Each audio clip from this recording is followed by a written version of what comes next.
السلام علیکم ورحمۃ اللہ وبرکاتہ۔ الحمد للہ رب العالمین والصلاة والسلام علی اشرف الانبیاء والمرسلین نبینا محمد وعلی آلہ واصحابہ اجمعین۔ اعوذ باللہ من الشیطان الرجیم، بسم اللہ الرحمن الرحیم۔ قل هو اللہ احد اللہ الصمد لم یلد ولم یولد ولم یکن لہ کفوا احد۔ اس سورہ کا نام سورہ اخلاص ہے، اور دوسرا نام اس سورہ کا سورہ قل هو اللہ احد ہے۔ پہلی آیت ہے قل هو اللہ احد، اسی کو نام بنا دیا گیا چونکہ اس سورہ میں خاص طور سے توحید کا تذکرہ ہے۔ پوری سورہ میں توحید کا ذکر ہے، خالص توحید کا ذکر ہے۔ اس بنیاد پر اس کا نام سورہ اخلاص رکھا گیا۔ کیا رکھا گیا؟ سورہ اخلاص۔ یہ سورہ مکی ہے۔ مکی سورہ کا مطلب کیا ہوتا ہے؟ بتاؤ، آپ بولیے، آپ بولیے۔ وہ سورہ جو جب نبی صلی اللہ علیہ وسلم مکہ میں تھے اس وقت نازل ہوئی تھی۔ ہاں ٹھیک ہے، مکہ میں تھے مطلب ہجرت سے پہلے، ہجرت سے پہلے مکی دور میں، ہجرت سے پہلے مکی دور میں جو سورہ نازل ہوئی تھی اس کو مکی کہتے ہیں۔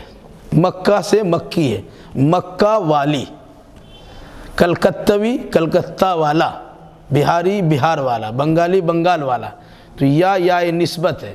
مکی مکہ والا، مکہ والی، چونکہ سورہ مؤنث اس لیے والی کا آیا تھا۔ تو سورہ مکی ہے، اور مضمون سے اندازہ ہوتا ہے کہ مکہ کے ابتدائی دور میں یہ سورہ نازل ہوئی۔ 13 سال اللہ کے نبی صلی اللہ علیہ وسلم مکہ میں تھے، نبی بنائے جانے کے بعد 13 سال ہے۔ تو شروع دور میں یعنی 3-4 سال یا 5 سال کے اندر یہ سورہ نازل ہوئی ہے۔ اس کو کہتے ہیں ابتدائی دور۔ اس کو 3 حصے میں بانٹیے گا، ابتدائی دور، درمیانی دور اور آخری دور۔ تو اگر 13 سال ہے تو 4 × 12، ٹھیک ہے، 4.25 سال کر کے ہو جائے گا۔ ابتدائی دور کا مطلب کیا ہوا؟ 4 ساڑھے 4 یا 5 سال کے اندر میں جو سورہ نازل ہوئی اس کو ابتدائی دور کی سورہ کہا جاتا ہے۔ اس سورہ میں صرف 4 آیتیں، گنتی ہے 4 آیتیں، یاد ہے تم کو؟ ایسا سورہ یاد ہے؟ ٹھیک، 4 آیتیں۔ قرآن میں 3 قسم کے مضمون کو خاص طور سے بیان کیا گیا ہے۔ کوئی بتاؤ گی؟ نہیں، پورے قرآن میں صرف 3 مضمون ہیں۔ عنوان، ٹاپک،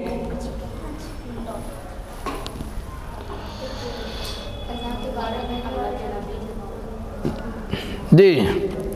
تو پورے قرآن میں ذرا اپنا میوٹ کیجئے، آواز گڑبڑاتی ہے۔ پورے قرآن میں 3 قسم کے مضامین کو، ٹاپک اور عنوان کو بیان کیا گیا ہے۔ اس کا تذکرہ میں نے سورہ فاتحہ کی تفسیر میں کیا تھا، شاید یاد نہیں ہے۔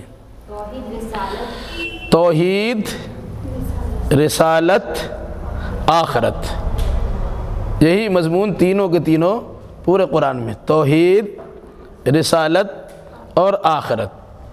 توحید اللہ کے لیے، رسالت رسول کے لیے، اور آخرت اللہ اس کے رسول پر ایمان لانے والوں کے لیے۔ ہے سمجھ میں؟ جی۔ تو چونکہ اس سورہ میں مکمل توحید کا بیان ہوا ہے، اس لیے اس سورہ کو سورہ توحید بھی کہا جاتا اور سورہ اخلاص بھی کہا جاتا ہے۔ یاد رکھیے، اس سورہ کا 2 انداز ہے۔ ایک انداز میں کسی چیز کو ثابت کیا گیا، کسی کو کرنے کو گویا حکم دیا گیا، اور ایک انداز ہے کسی چیز سے روکا گیا، منع کیا گیا، یعنی نہ کرنے کو کہا گیا۔ اللہ کے لیے 2 آیتوں میں کچھ چیزوں کو ثابت کیا گیا ہے، اور اللہ کے لیے 2 آیتوں میں کچھ چیزوں سے نفی اور منع کیا گیا۔ اس کو اچھی زبان میں کہتے ہیں مثبت انداز اور منفی انداز. اتنا سمجھنے کی ضرورت نہیں ہے. مثبت کہتے ہیں جس سے کسی کو ثابت کیا گیا، اس بات جس سے کسی چیز کو ثابت کیا جائے. منفی جس سے کسی چیز کی نفی اور منع کیا جائے. اس کو ایجابی اور سلبی بھی کہتے ہیں. اتنا لمبا چوڑا جانے کی ضرورت نہیں ہے. اب دیکھیے گا، 2 آیتوں میں اللہ کے لیے کچھ چیز کو ثابت کیا گیا، جو ابتدائی 2 آیتیں، اور اخیر کی 2 آیتوں میں کچھ چیز کی نفی کی گئی، اللہ سے منع کیا گیا، وہ چیزیں اللہ کے شان کے لائق نہیں ہیں.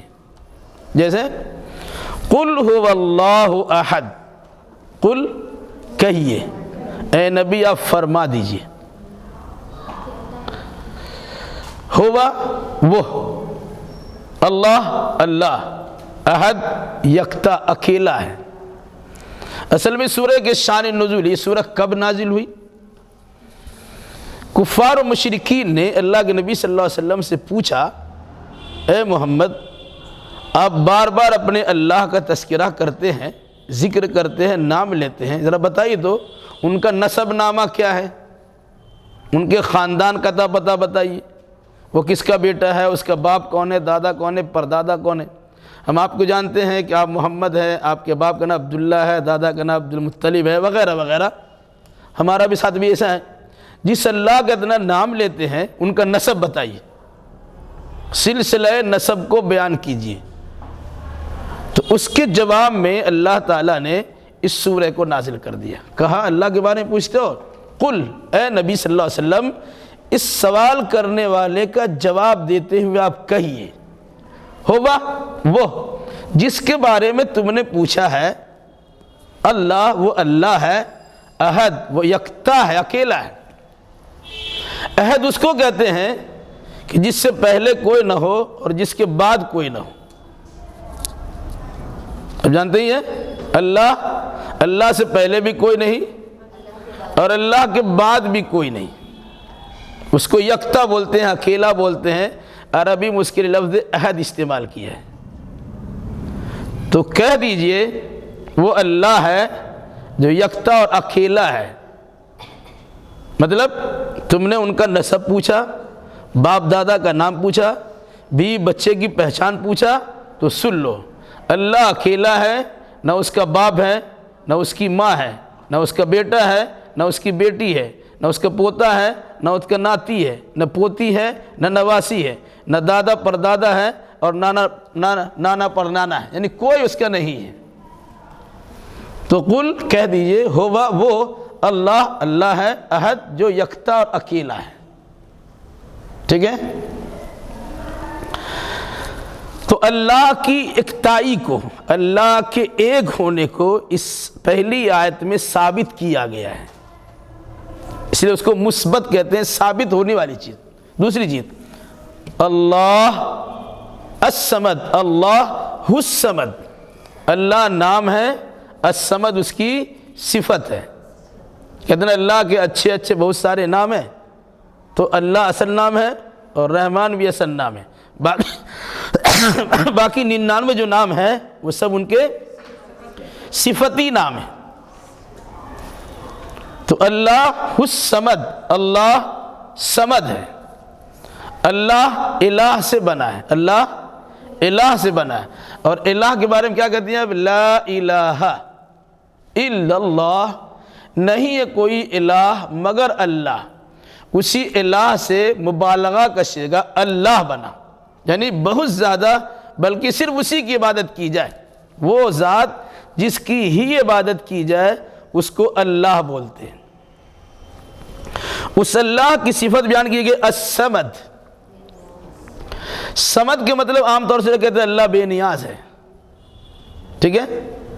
صرف اللہ بے نیاز کہہ کے لفظ صمد کا معنی پورا نہیں ہوتا ہے. سمجھانے کے لیے کہتے اللہ بے نیاز ہے، وہ آدھا جملہ ہوا ہے. اللہ بے نیاز ہے، سب اس کا محتاج ہے. مطلب اللہ کسی کا محتاج نہیں ہے، سب اللہ کا محتاج ہے. یہ الصمد کا معنی ہوتا ہے. جو بے نیاز ہوگا، بے نیاز، ہم تم سے بے نیاز ہیں، ہم کو تمہاری ضرورت نہیں ہے. تب کہتے ہیں ہم تم سے بے نیاز ہیں، تمہارے سے ہم سے لینا دینا کچھ نہیں ہے۔ تو اللہ کو پوری کائنات سے کچھ لینا دینا نہیں ہے، لیکن پوری کائنات کو اللہ کی ضرورت ہے، کیونکہ پوری کائنات اپنے وجود میں، دنیا میں آنے میں اللہ کا محتاج ہے۔ اللہ نہیں بھیجتا تو آ نہیں سکتا تھا۔ اب کوئی حالات خراب ہو گئے تو اللہ ہی کے پاس انسان ہو کہ پوری کائنات اللہ سے التجا کرتی ہے کہ اللہ ہمارے حالات کو سدھار دے۔ تو الصمد بے نیاز، جو کسی کا محتاج نہیں اور سب اس کا محتاج۔ الصمد کو عربی میں جو الصمد ہے اس کا ایک معنی چٹان کیا جاتا ہے۔ چٹان جانتے کس کو کہتے ہیں؟ پہاڑ کا جو بھاری پتھر ہوتا ہے، اتنا بڑا کہ اگر کسی پر کوئی حملہ کرنا چاہے تو اس کے حملہ سے بچنے کے لیے اس بڑے پتھر کے پیچھے جا کے چھپ جائے، سمجھا؟ اس کو چٹان کہتے ہیں، تاکہ ادھر سے حملہ ہوا تو پتھر کے پیچھے ہم چھپے ہوئے ہیں، ہم پر حملہ نہیں ہو سکے گا۔ ایک بات۔ دوسرا، چٹان کا معاملہ ہوتا ہے، بعض پتھر ایسا ہوتا جو کھوکھلا ہوتا، اوپر سے اس کا تو اس طرح پیٹ بنا ہوتا ہے لیکن اندر میں کوئی زیادہ مادہ نہیں ہوتا، جیسے گھڑا وغیرہ ہوا تو اس کو اگر مارا ہلکا سا تو ٹوٹ جائے گا اور اس کے ذریعے سے تیر ہو یا کوئی چیز اس طرف پار نکل آئے گا۔ تو صمد اس پتھر، اس چٹان کو کہتے ہیں جو بیچ میں کھوکھلا نہ ہو بلکہ پر ہو، پورا بھرا ہوا ہو۔ تو ایسا پتھر جو پورا بھرا ہوا ہو اس کو صمد کہا جاتا ہے، جس سے انسان اپنی حفاظت کا سامان کرتا ہے، دشمن کے حملہ کے وقت میں اسے اپنا ڈھال بنا کے پیش کرتا ہے اور اس کے پیچھے میں چھپ کر کے اپنی آپ کی حفاظت کرتا ہے، اس کو الصمد بھی کہتے ہیں۔ تو یہاں اللہ تبارک و تعالیٰ کے لیے الصمد کا لفظ استعمال کیا، مطلب کیا ہوا؟ دنیا میں کوئی بھی ہماری مخالفت کرے، ہم کو مارنا چاہے، ہمیں بے عزت کرنا چاہے، ہم پر تلوار کی وار کرنا چاہے، ہم پر اپنی زبان سے کچھ الزام تراشی کرنا چاہے، ہمارے خلاف بغاوت کرنا چاہے، کچھ بھی کرے، انسان کرے کہ جنات کرے، جانور کرے کہ دیگر مخلوقات کرے، کسی جانب سے ہم پر حملہ ہوگا، اس حملہ سے اپنے آپ کو بچانے کے لیے ہم جس کی پناہ میں جاتے ہیں وہ اللہ، اس کی صفت ہے الصمد۔ ایسی صفت ہے الصمد کہ جو انسان اس سے اس کے قریب ہو گیا اور صمد نے اپنی حفاظت میں اس کو لے لیا تو دنیا کی کوئی طاقت اس کو نقصان نہیں پہنچا سکتی، پوری جماعت مل کے اس کو نقصان نہیں پہنچا سکتی، سانپ بچھو کیڑے مکوڑے اسے ڈس کر نقصان نہیں پہنچا سکتے، بجلی کڑک اس کو نقصان نہیں پہنچا سکتے، جانور اس کو نقصان نہیں پہنچا سکتا، انسان تو انسان جو ہماری نگاہوں سے پوشیدہ مخلوق جنات ہے وہ بھی اس کو نقصان نہیں پہنچا سکتا۔ کس کو؟ جس کو الصمد، اللہ کی حفاظت حاصل ہو جائے، جو اللہ کی پناہ میں چلا جائے۔ اس لیے کیا کہا؟ وہ اللہ یکتا ہے، اس کا ماں باپ کوئی نہیں ہے، اس کی ماں نہیں، باپ نہیں، دادا نہیں، پردادا نہیں، نانی نہیں، نانا نانی کوئی نہیں، بیٹا بیٹی کوئی نہیں، بیوی بچہ کوئی نہیں، وہ اکیلا ہے۔ الصمد وہ صمد ہے جو کسی کا محتاج نہیں ہے، سب اس کا محتاج، فرشتے اس کے محتاج، جنات اس کے محتاج، انسان اس کے محتاج، جانور اس کے محتاج، نباتات اس کے محتاج، نباتات ان کے محتاج، جمادات ان کے محتاج، نباتات پیڑ پودا، جمادات پتھر پہاڑ وغیرہ، ٹھیک ہے، حیوانات جانور وغیرہ، انسان جنات، سب اس اللہ کا محتاج ہے اور اللہ کسی کا محتاج نہیں ہے۔ مطلب پوری دنیا، انسان ہو کہ جنات ہو کہ ہزار بار نعوذ باللہ فرشتے ہو، فرشتے نافرمانی نہیں کرتے، وقتی دور سے مان لیجیے اگر سب مل کر اللہ کے خلاف بغاوت کر دے تو اللہ کو کسی کی حمایت کی ضرورت نہیں ہے۔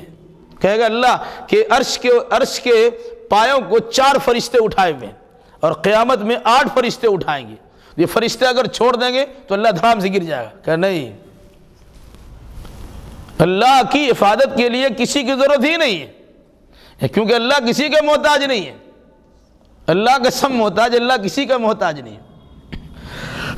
اس کے لیے اللہ نے کیا کہا؟ الصمد، ایسی ذات جو صمد ہو، جس کا سب محتاج ہو، وہ کسی کا محتاج نہ ہو، یہ ہے اللہ الصمد۔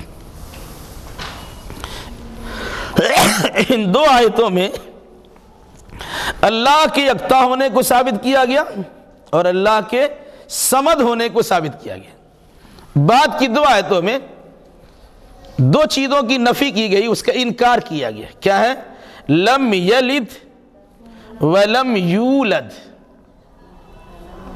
ولد یلد پیدا ہونا۔ جب گرامر میں جائیے گا تو جیسے آپ کتاب الصرف پڑھیے گا تو ولد یلد سمجھ میں آئے گا، یولد سمجھ میں آئے گا، اسی لیے گرامر پڑھایا جاتا ہے۔ لم یلد، اس سے کوئی پیدا نہیں ہوا، ولم یولد، اور نہ یہ کسی سے پیدا کیا گیا۔ مطلب یہ باپ بھی نہیں ہے، ماں بھی نہیں ہے، بیٹا بھی نہیں ہے، بیٹی بھی نہیں ہے۔ لم یلد، اس سے کوئی پیدا نہیں ہوا۔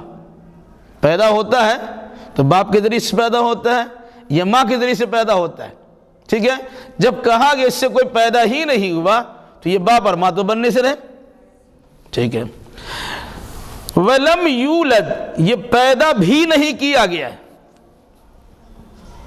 پیدا ہونے سے باپ کا اور ماں کا محتاج ہوگا، اور اگر اس سے کوئی پیدا ہو تو یہ پیدا ہونے والا کا باپ ہوگا یا ماں ہوگی۔ تو کہا یہ باپ بھی نہیں، ماں بھی نہیں، بیٹا بھی نہیں، بیٹی بھی نہیں، اس لیے کہتے ہیں لم یلد، اس سے کوئی پیدا نہیں ہوا، ولم یولد، اور نہ یہ کسی سے پیدا کیا گیا ہے۔ کیا مطلب؟ اس کا ماں باپ بھی نہیں ہے اور اس کے اولاد بھی نہیں۔ پہلے معنی میں اولاد نہیں ہے اور دوسرے ان کا ماں باپ بھی نہیں ہے۔ تو اولاد ہونے کا بھی انکار کیا گیا۔ اولاد ہونے کے لیے ماں باپ کا ہونا ضروری ہے۔ ماں باپ کے میل ملاپ کے نتیجے میں بچے اولاد کی شکل میں دنیا میں آتے ہیں۔ تو جب کوئی کسی وجہ سے آئے گا، اس کا مطلب ہے وہ محتاج ہوگا۔ باپ نہیں تو آئے گا کیسے؟ ماں نہیں تو آئے کیسے؟ اس کا مطلب یہ ہوا کہ ماں باپ کا یہ محتاج نہیں ہے۔ لم یولد، نہیں پیدا کیا، یہ ماں باپ کا محتاج نہیں ہے۔ لم یلد، ان سے کوئی پیدا نہیں ہوا، ان کا بیٹا بیٹی نہیں ہے، کیونکہ آدمی سب کے سامنے کچھ کر لے اپنے بچوں کے سامنے مجبور ہو جاتا ہے۔ پھر بچے کا معاملہ ایسا ہوتا ہے کہ باپ کی چیزوں کا وارث بچہ بنتا ہے، تو یہ ختم ہوگا، بچہ اس کا وارث بن جائے گا، یا تو ختم ہونے کا نام ہی نہیں ہے۔ اس لحاظ سے کہا لم یلد، اس سے کوئی پیدا نہیں ہوا، یعنی یہ باپ نہیں ہے، ماں نہیں ہے۔ ولم یولد، یہ کسی سے پیدا نہیں کیا گیا، مطلب کیا ہے؟ اس کا کوئی باپ بھی نہیں ہے، اس کی کوئی ماں نہیں، دونوں فرق سمجھے نا۔ یہ ماں باپ نہیں ہے اور اس کا کوئی ماں باپ نہیں ہے۔ ایسا الصمد ہے، یہ کسی کا محتاج نہیں ہے، نہ بیٹا بیٹی کا محتاج ہے، نہ بیوی بچہ کا محتاج ہے، نہ ماں باپ کا محتاج ہے۔ اس لیے کہا اللہ الصمد لم یلد ولم یولد، نہ یہ پیدا ہوا ہے، نہ اس سے کوئی پیدا ہوا ہے، اور نہ یہ پیدا کیا گیا ہے۔ آگے بڑھیے۔ ولم یکن لہ کفوا احد، اور نہیں ہے اس کے لیے کفو، ہمسر برابر، احد کوئی۔ اب جیسے کہتے ہیں اس جیسا کوئی نہیں، سیدھا سی ترجمہ کیا کرتے ہیں؟ اس کے ہم پلہ، اس کے ہم برابر، اس کا ہم درجہ کوئی نہیں ہے، یا اس جیسا کوئی نہیں ہے۔ دنیا میں کوئی ایسا بتائیے؟ بھائی اگر کسی کا باپ ہے، وہ کسی کا بیٹا بھی ہے، اس کی ماں بھی ہے، اس کا باپ بھی ہے، تو ماں باپ کا ہونا، بیوی بچے کا ہونا، یہ محتاجی کی علامت ہے۔ ہم بیٹا ہے تو ماں باپ کے محتاج ہیں، ہم باپ ہیں تو اپنے اولاد کے محتاج ہیں۔ پانی لے کے آؤ، کھانا لے کے آؤ، کام کر کے لاؤ، نہیں کچھ کر سکے گا تو کم سے کم یہ کہ ہمارے اقتدار میں شامل ہو جائے گا، ہم یہاں کے حاکم ہیں تو میرا بیٹا میرے بعد حاکم ہو جائے گا، اس کی وراثت اس کو ملنا شروع ہو جائے گی۔ تو قرآن نے کہا نہیں، وَلَمْ يَكُنْ لَهُ كُفُوًا أَحَدٌ، اور نہیں ہے اس کے لیے کوئی برابر، کیا برابری کا، کفو برابری، شادی بھی ہم کہتے ہیں اس کا کوئی کفو نہیں ہے، یا کڈلی سے کڈلی ملاتے ہیں، وہ اسلامی شریعت کے خلاف ہے، اور قمر در اقرب تلاش کرتے ہیں۔ اب دیکھیں جنتری میں لکھا ہوا ہے بعقائد شی، اوپر کالم بنا لکھا ہوا بعقائد شی، سعد اور نحس۔ جب شادی بیاہ کے موقع پہ آدمی جنتری تلاش کرتے ہیں تو جنتری میں لکھا رہتا ہے بعقائد شی، شیعہ عقیدے کے مطابق یہ سعد ہے یعنی اچھا ہے، نحس ہے یہ منحوس ہے۔ تو اسلامی شریعت میں ایسا نہیں ہے، مسلمانوں کو اس قسم کا عقیدہ رکھنا ہی نہیں چاہیے۔ شیعہ عقیدے کے مطابق ایسا عقیدہ رکھا گیا تو کیلنڈر والے نے یا جنتری لکھنے والے نے اپنا پلہ جھاڑ دیا اور کہا بھائی شیعہ کے عقیدے کے مطابق ایسا بیان کرتے ہیں، آپ کو ماننا نہیں ہے، ماننا آپ سمجھیے۔ لیکن آج کیا ہے، پہلا کام لاؤ فلاں تاریخ میں اس کی شادی صحیح ہے کہ نہیں۔ جس طرح غیر مسلموں کے یہاں پنڈت جی کے پاس جائیں گے، وہ زانچہ اور جنم پتر دیکھیں گے اور اس کے بعد کہیں گے نہیں نہیں اس میں تو صحیح نہیں ہے، ہاں اس میں صحیح ہے، اس کے من کے مطابق کرنا پڑتا ہے۔ تو اسلام میں ایسا کچھ نہیں، سارا دن اچھا ہے، اور جس دن آپ نے غلط کیا وہ دن آپ کا غلط ہے۔ اچھا کیجئے گا وہ سب دن اچھا ہے، برا کیجئے گا وہ دن آپ کا برا ہے۔ ٹھیک ہے، فرمایا وَلَمْ يَكُنْ لَهُ كُفُوًا، نہیں ہے اس کا کوئی کفو، احد کوئی بھی، کوئی ایک ایسا نہیں ہے جو اللہ کے برابر کا ہو جائے۔ کفو کا کیا معنی ہے؟ کفو مطلب برابری کا۔ چندر خاندان کا خاندان، ہم فلاں خاندان کے ہیں، رشتہ فلاں خاندان میں، ہم شیخ ہیں تو ہمارے برابر کا شیخ ہے، ہم سید ہیں تو ہمارے برابر کا سید ہے، ہم انصاری ہیں تو ہمارے برابر کا انصاری، ہم ملک ہیں ہمارے برابر کا ملک ہے۔ یہ اسلام نہیں ہے۔ برابری کیا ہے اسلام میں؟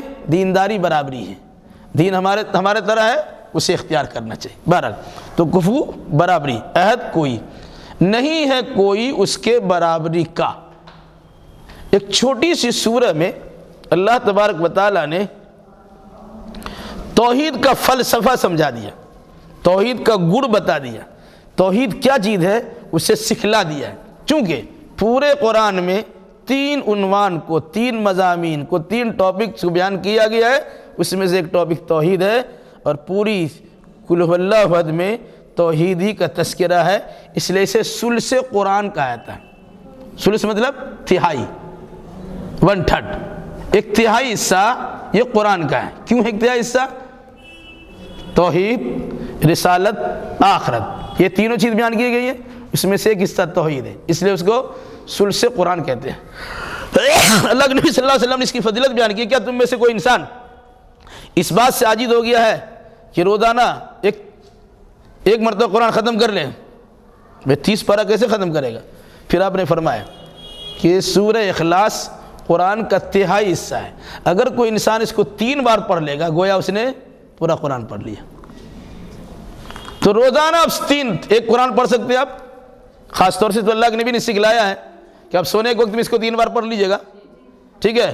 تو روزانہ آپ کو قرآن پڑھنا، ایک بار قرآن پڑھنا ہو جائے گا، جتنا بار اس طرح پڑھیے گا اتنا بار قرآن پڑھنا ہو جائے گا۔ لیکن اس کا مطلب یہ نہیں ہے کہ آپ صرف 3 بار قل هو اللہ پڑھ کے سوچیے کہ ہم نے بار بار قرآن ختم کر لیا۔ یہ آپ کو فضیلت دی گئی ہے، ثواب اس کا مل جائے گا، لیکن ترتیب سے بسم اللہ سے لے کے والناس تک پڑھنا بھی ضروری ہے۔ اس سورہ اخلاص میں اللہ تبارک و تعالیٰ نے آدمی کو توحید کا بھی درس دیا ہے، عبادت کے لائق اللہ ہے اسی کو سمجھنا چاہیے، ضرورت میں ضرورت پوری کرنے والی ذات اللہ ہے جس کو سمجھ سے بیان کیا گیا۔ کیا کہا گیا؟ اپنی چھوٹی بڑی ساری ضرورتوں کو صرف اور صرف اللہ تبارک و تعالیٰ سے پوری کرنے کی درخواست کیجیے۔ چھوٹی مصیبت ہو، چھوٹی ضرورت ہو، سب چیز کے لیے اللہ بڑا بھی دے سکتا ہے، چھوٹا بھی دے سکتا ہے۔ اللہ مصیبت کو دور بھی کر سکتا ہے اور اللہ مصیبت آنے سے بچا بھی سکتا ہے۔ اس لیے اگر کوئی انسان سورہ اخلاص پڑھتا ہے اور اس کے معنی مطلب کو سمجھتا ہے اور اس کو پڑھنے کو لازم بنا لیتا ہے تو بہت ساری چیزوں سے آدمی بچ جاتا ہے۔ اللہ کے نبی صلی اللہ علیہ وسلم باضابطہ ان صورتوں کو پڑھ کے، جنہیں معوذتین یا معوذتین، سورہ اخلاص سے بعد جو سورہ ہے سورہ فلق اور سورہ ناس، اس کو معوذتین بولتے ہیں 2۔ اب اگر کوئی انسان اس کو ملاتا ہے تو اس کو معوذات بولتے ہیں، جمع کسے گا۔ معوذات اگر بولا جائے اس میں سورہ فلق، سورہ ناس کے ساتھ ساتھ سورہ اخلاص بھی ہے۔ سورہ اخلاص پڑھنے کی بڑی فضیلت بیان کی گئی ہے۔ ایک صحابی اس سورہ کو پڑھتے تھے ہر نماز میں، سورہ فاتحہ پڑھی، کوئی سورہ پڑھا، پھر اس کو پڑھتے تھے۔ یہ سورہ فاتحہ پڑھی، اس سورہ کو پڑھ لیا، پھر کوئی دوسری سورہ، ہر نماز کی ہر رکعت میں پڑھنا انہوں نے اپنے لازم کر لیا تھا۔ تو اللہ کے نبی صلی اللہ علیہ وسلم نے پوچھا تم ایسا کیوں کرتے ہو؟ کہا مجھے اس سورہ سے بڑا پیار ہے، بڑی محبت ہے۔ آپ نے فرمایا اس سورہ کی محبت تم کو جنت میں داخل کر دے گی، چونکہ اس سورہ میں توحید کو بیان کیا گیا ہے۔ اگر کوئی انسان سمجھ کے پڑھتا ہے وہ توحید پرست ہو جائے گا۔ جو توحید پرست ہوگا کبھی جنت سے محروم نہیں رہے گا، جہنم میں نہیں جائے گا، وہ جنت ہی جنت رہے گا۔ اسی انداز سے اس سورہ اخلاص کو اللہ کے نبی صلی اللہ علیہ وسلم وتر کی تیسری رکعت میں پڑھتے تھے۔ 3 رکعت وتر پڑھے تو پہلی رکعت میں سبح اسم ربک الاعلی، دوسرے میں قل یا ایھا الکافرون، اور تیسری میں قل هو اللہ احد۔ اسی طریقے سے اللہ کے نبی صلی اللہ علیہ وسلم طریقہ تھا، فجر کی 2 سنت جب پڑھتے تھے اکثر و بیشتر آپ کا معمول تھا پہلی رکعت میں سورہ قل یا ایھا الکافرون اور دوسری رکعت میں قل هو اللہ احد۔ اسی طریقے سے کوئی انسان حج عمرہ میں کیا گیا، طواف کرنے کے بعد 2 رکعت نماز پڑھنا ضروری ہوتا ہے، گویا اس طواف کو مکمل کیا ہے تو 2 رکعت سے، اس 2 رکعت کے بارے میں اللہ کے نبی صلی اللہ علیہ وسلم نے فرمایا کہ پہلی رکعت میں قل یا ایھا الکافرون پڑھیے اور دوسری میں قل هو اللہ احد پڑھیے۔ اس طرح سے اس سورہ کی فضیلت بھی سمجھ میں آتی ہے۔ گویا یہ سورہ اخلاص قرآن کے 3 مضامین میں سے ایک مضمون توحید کو مکمل بیان کیا ہے، اس لیے اس کو اخلاص کے نام سے یاد کیا گیا۔ چونکہ 3 مضامین میں سے ایک مضمون مکمل اس میں ہے، اس لیے اسے قرآن کا 1/3 کہا گیا، ثلث قرآن کہا گیا۔ اور یہی وجہ ہے کوئی انسان 3 بار اس ثلث قرآن کو پڑھ لے گا تو 3 بار پڑھنے کا مطلب مکمل ہو گیا، پورا 3 بار پڑھنے سے اس کو ایک قرآن پڑھنے کا ثواب مل جائے گا۔ امید ہے کہ اس سورہ کا مفہوم مختصر میں آپ کو سمجھ میں آ گیا ہوگا، نہ سمجھ میں آئے تو پوچھ بھی سکتی ہیں۔ اللہ تعالی ہمیں اور آپ کو اور جملہ مسلمانوں کو قرآن مقدس کی تمام صورتوں کو صحیح معنی میں سمجھنے کی توفیق بخشے اور اسی مناسبت سے اپنے عقیدہ اور اعمال بجا لانے کی توفیق اردانی نصیب فرمائے۔ اقول قولی ھذا واستغفر اللہ لی ولکم ولسائر المسلمین وآخر دعوانا ان الحمد للہ رب العالمین۔ کوئی سوال ہے؟ بولو۔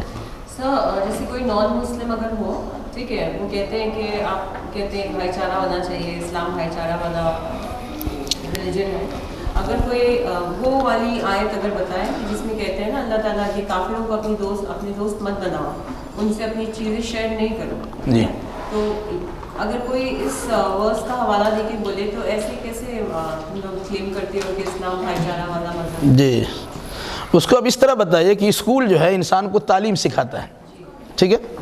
آپ اسکول میں اپنے بچوں کا ایڈمیشن کراتے ہیں، اپنا ایڈمیشن کرتے ہیں۔ جو بچے اسکول میں ایڈمیشن نہیں لیے اور جو بچے اسکول میں ایڈمیشن لیے ہوئے ہیں، دونوں کے ساتھ اسکول کے پرنسپل کا یکساں برتاؤ ہوتا ہے؟ ہوتا ہے؟ نہیں ہوتا ہے؟ بھائی اسکول سے باہر ہے، وہ کیا کرتا نہیں، اس سے کیا لینا دینا ہے؟ چونکہ ہمارے انڈر یہ ہے، اس مناسبت سے ہم کو اس کی نگرانی کرنی۔ تو اللہ تبارک و تعالیٰ نے انسان کو پیدا کیا ہے، پیدا کرنے کے بعد دونوں کو سوچنے سمجھنے کی صلاحیت بھی دی ہے، کوئی کافر ہو گیا، کوئی مسلمان ہو گیا۔ چونکہ مسلمان اللہ تبارک و تعالیٰ کا فرما بردار ہے، تو اللہ نے کہا فرما برداروں کے ساتھ دوستی رہنی چاہیے۔ جو نافرمان قسم کے لوگ ہیں، ظاہر سی بات ہے، اگر کوئی انسان اچھا انسان ہے، کوئی انسان چور انسان ہے، تو اچھا اور چور میں کوئی مطابقت ہوگی، کوئی یکسانیت ہوگی؟ ایک انسان جج فیصلہ کرتا ہے، ایک انسان مجرم بن کے کھڑا ہوا، کہ دونوں کے ساتھ رہنا چاہیے؟ یہ انسانی فطرت کے خلاف ہو جائے گا۔ جس کا جو درجہ جو مقام ہے اس مقام کو سمجھنا چاہیے۔ تو اگر ہم کو کہا گیا بھائی چارہ مسلمانوں سے کرنا چاہیے، تو ہم ایک لیول میں ایک اسکول کے پڑھنے والے ہیں۔ اب چونکہ آپ کا اسکول الگ ہے، اس مناسبت سے آپ کے ساتھ ہمارا طال میل نہیں ہو سکتا ہے۔ دنیاوی اعتبار سے اس کو اس طرح سے سمجھا سکتی ہے سمجھ میں؟ ٹھیک ہے، چلیے حاضری بول دیجیے۔ جہاں رجسٹر نہ ہے کہ نہیں؟ رکھتے 1 منٹ۔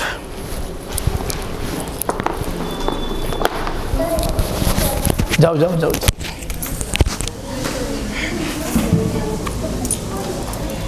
کل صرف تقریر ہوگا؟ ہاں، کل صرف تقریر ہوگا؟ کل عصر کے بعد کلاس ہوگا۔ مطلب صرف